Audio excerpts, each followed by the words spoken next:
When you think of the rural southern state of Oklahoma, music might not be the first thing that comes to mind.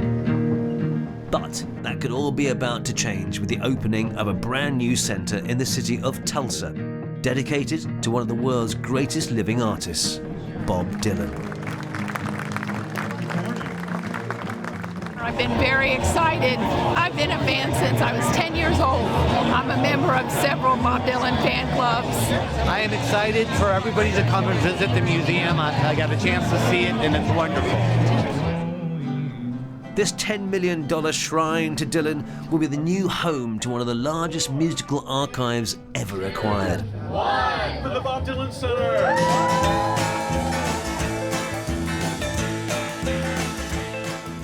So the archive that we now are stewarding consists of, give or take, about 100,000 items.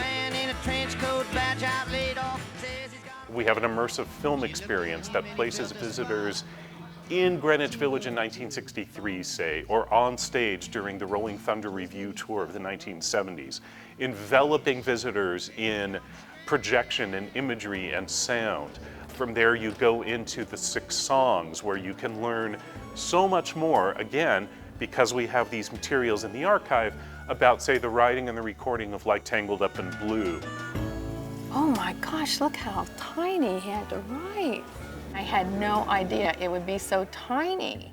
One might think that perhaps a center of this sort, focusing on a figure who's been so important to American music, might find its way to, say, a Los Angeles or New York. But Dylan commented on responding very positively to what he calls the hum of the heartland. Dylan likes the vibe of Tulsa. He's played here many times over the years. The Bob Dylan Center is just the latest opening in Tulsa's recent cultural revival, a city with a rich musical heritage. Teresa Knox is a proud Tulsan and the owner of the iconic and newly restored church studio and archive. Music has always been a big part of our city's culture, from Western swing to jazz to the Tulsa sound to today. Originally opened in the 70s by the singer Leon Russell, this former place of worship has seen the likes of Eric Clapton, George Harrison, and indeed Dylan himself walking through its doors. We're just really proud to be in that cohort of historic recording studios that, you know, really honor the past but celebrate the future and inspire a new generation of musicians. As well as being home to a distinctive music scene, Tulsa hosts some legendary venues, none more so than Kane's Ballroom.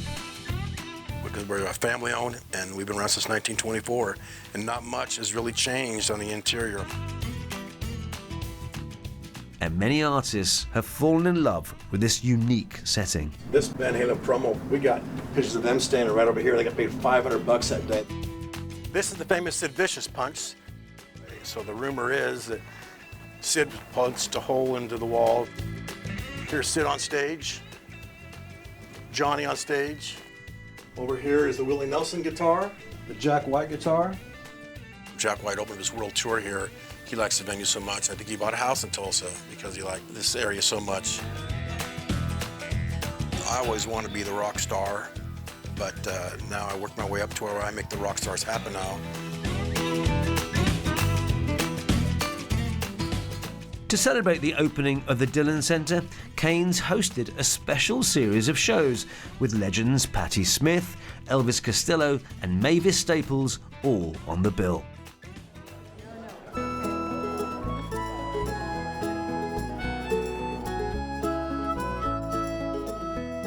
I'll definitely be back.